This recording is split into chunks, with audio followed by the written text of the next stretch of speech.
के लिए कई खास मेहमान इस वक्त हमारे साथ जुड़ चुके हैं। उनका तारुफ आपसे करवा देती हूं। हमारे साथ सैयद जफर इस्लाम जो कि राज्यसभा सांसद हैं और साथ ही प्रवक्ता भारतीय जनता पार्टी की ओर से जुड़े हुए हैं। Gaurav Vallabh national spokesperson Congress party की ओर से जुड़ चुके हैं। Atul Anjaan ji national secretary CPI senior leader वो भी हमारे साथ मौजूद हैं और जेडीयू की ओर से आपको टीवी स्क्रीन पर कुछ ही देर में सत्यप्रकाश मिश्रा जी भी दिखाई देंगे। लेकिन सबसे पहले गौरव वल्लभ शुरुआत आपसे ही करते हुए, देर आई दुरुस्त आई सरकार, इस मुद्दे पर। चित्रा जी, सरकार का हर चीज पर एक ही मॉडल है, DAILY, डेली। डी का अर्थ है सबसे पहले डिनाइल करो। पहले जैसे जनवरी फरवरी में कहा हमने कोविड से जीत अर्जित कर ली, कोविड को हमने भगा दिया। जब हमने पूछा कि वैक्सीनेशन की रफ्तार स्लो क्यों है तो बोले हमने हरा दिया। जब हमने पूछा कि फॉरेन वैक्सीन मैन्युफैक्चरर्स को आपने अप्रूवल क्यों नहीं दिया, बोले हमने हरा दिया। तो सबसे पहले कोशिश करते हैं डिनायल, डी का मतलब डिनायल। फिर ए पे आते हैं, एक्यूज करते हैं, दूसरे आदमी को एक्यूज करते हैं। जब हमने कहा कि फॉरेन मैन्युफैक्चरर्स को अप्रूवल क्यों नहीं दी तो बोले आप लॉबिस्ट हो। इनके 5-6 ट्रोल मंत्री है, वो रोज आ जाते हैं कि आप लॉबिस्ट हो, उन ट्रोल मंत्रियों ने कहा। जब हमने कहा कि दूसरे लहर के बारे में चेताया तो बोले आप लोगों को डरा रहे हो, आप भ्रामक जानकारी दे रहे हो। तो पहले डिनाइल करते हैं, फिर एक्यूज करते हैं, फिर इलॉजिकल आर्ग्यूमेंट करते हैं। आई का मतलब इलॉजिकल आर्ग्यूमेंट। कहते हैं कि हमने एक साल में कोविड-19 रिलेटेड मेडिकल आइटम्स पर जीएसटी हटाओ, तो वित्त मंत्री जी ने कहा जीएसटी हटाएंगे तो इनके दाम बढ़ जाएंगे। अब चित्रा जी आप बताओ, ये वित्त मंत्री जी के बयान है। अभी 2-3 दिन पहले एक और मंत्री जी ने बताया कि सरसों के तेल के दाम इसलिए बढ़ रहे हैं क्योंकि मिलावट हमने कम कर दी। ये इनके आर्ग्यूमेंट है। तो पहले डिनायल, फिर एक्यूज, फिर इलॉजिकल आर्ग्यूमेंट, फिर लेट एक्सेप्टेंस। लेट एक्सेप्ट करते हैं। आज सबसे 15 महीने बाद आज जीएसटी कम करी है। मैं आपसे पूछता हूं चित्रा जी, इन 15 महीने में हमारा जो हमारे पास जो मोबाइल फोन आईफोन है, वो आईफोन पर हमारे ऊपर 18% जीएसटी लग रही थी और अब इसको एम्बुलेंसेस के ऊपर 28% लग रही थी। ये कौन सी बात हो गई? ये कौन से एक्सेप्टेंस है आपका? अब उसको घटाकर 12 कर दिया गया है।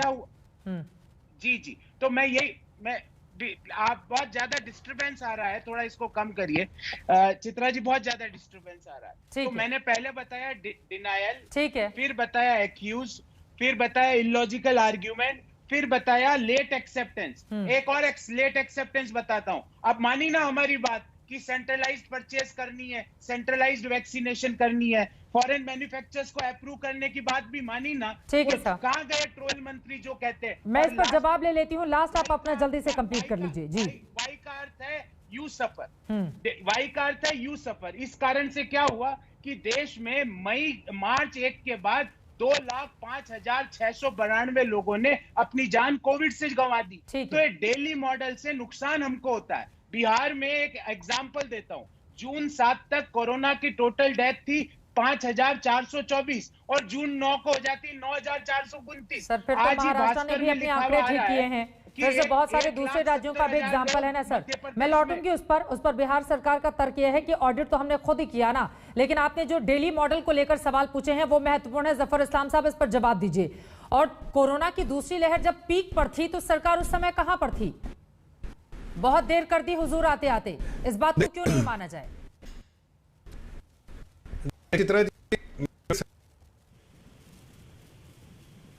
मैं देना चाहता हूं। आप देखिए ग्रुप ऑफ मिनिस्टर्स के सारे लोगों ने, जितने भी मिनिस्टर्स सब ने एक ही फैसला किया। किसी ने कोई शिकायत नहीं, फैसला किया। किसी फैसला इसलिए था देश के लोगों के लिए, और ये भी मांग कर रहे थे। अब जब फैसला हो गया तो इनके पास कुछ कहने को नहीं है। तो मैंने सुना था अभी बहुत IDPP ऐसे बोल रहे थे। तो जब आदमी जब फैसला कोई अच्छी बात होती है तो ड्रिंक कर। जफर इस्लाम साहब माफी के साथ आपका चूंकि वीडियो भी फ्रीज हो रहा है और साथ ही आपका ऑडियो भी ठीक नहीं आ रहा है, तुरंत उसको दुरुस्त किया जाए, उसके बाद आप जवाब आगे दीजिएगा। लेकिन अतुल अंजान जी, कम से कम तीसरी लहर के मद्देनजर तो ये एक महत्वपूर्ण फैसला है ना, कैसे देख रहे हैं आप इसको?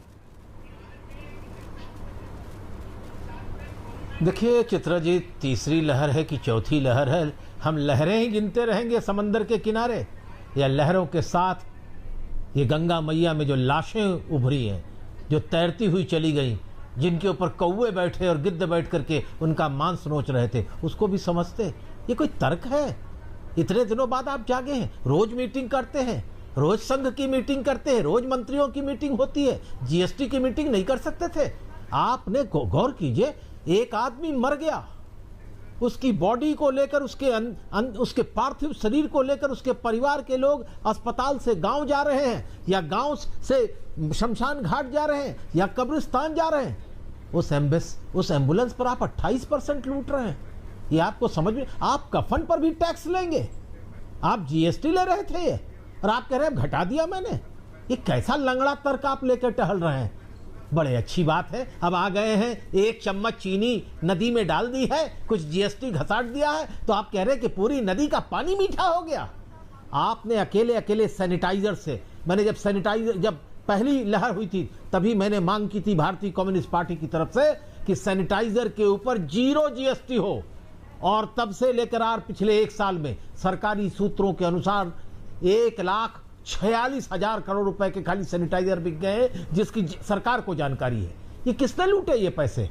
ये जीएसटी से आप अपने देश की अपने पैसे भर करके आप देश के बहुराष्ट्रीय कंपनियों को दे रहे हैं, और देश के बड़े बड़े इजारेदार घरानों को, बैंकों को, सार्वजनिक क्षेत्र के बैंकों को लुटवाकर विदेश जाने के लिए दे रहे हैं, और जीएसटी से भरपाई कर रहे हैं।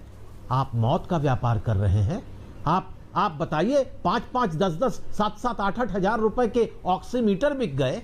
आप ये बताइए, 2-2 लाख के चंडीगढ़ में रेमडेसिविर इंजेक्शन बिक गए। आप खामोश बैठे हैं और आप कह रहे हैं कि हमने अब कर दिया, तो लोग आरोप लगा रहे हैं। आरोप लगाने का वक्त नहीं है। प्रधानमंत्री जी, निर्मला सीतारमण जी आपसे कहे नहीं कुछ, क्योंकि प्रधानमंत्री ने सारी चीजें अपने हाथ ले रखी हैं। मंत्री तो ढक्कन हो गए हैं, और इसीलिए आज कई मंत्रियों ने कहा कि हमारे को डिपार्टमेंट ले लीजिए, हमारे पास कोई काम नहीं है। जब सब काम पीएमओ से ही हो रहा है तो हमें क्या जरूरत है काम करने की?